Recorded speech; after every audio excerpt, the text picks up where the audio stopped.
Eduardovna. I'm showing a 2-channel video installation called the Ira Road.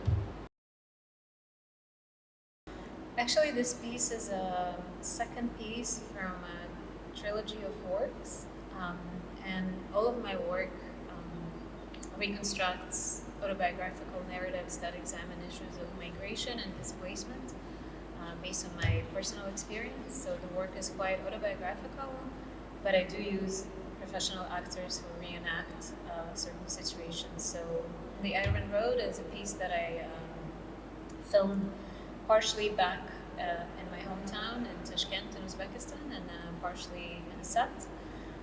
It's an attempt to reconstruct the memory of that is lost. I was born in Uzbekistan, as I mentioned, and then at the age of 10, I immigrated with my family.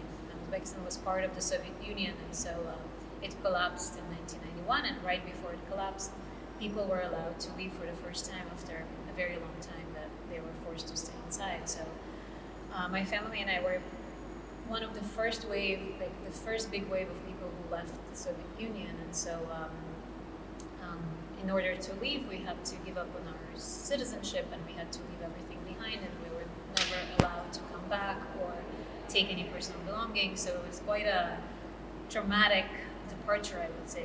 And right before we took an airplane from Moscow, we had to travel by train, which is about 4 days of traveling, 4 days and 4 nights. And I know that this journey on the train was a sort of very important, or let's say traumatic event in my life, but I don't remember any of that journey. I remember the moments right before it and the moments after, but all of it is erased from my memory. So a couple of years ago, I traveled back to Uzbekistan and took that journey again as an attempt to trigger that lost memory and to understand what happened there.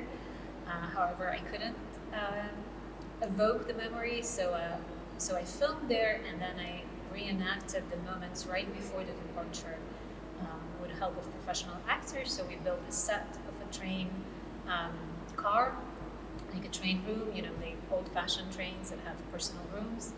And I had actors who performed the very last moments before the departure. But then there is an element of artifice in there and an element of my intervention where I take photographs of them and I direct them, telling them what's going to happen to them in their new country. So it's very personal work. However, it touches upon themes of migration that are quite, I would say, at a global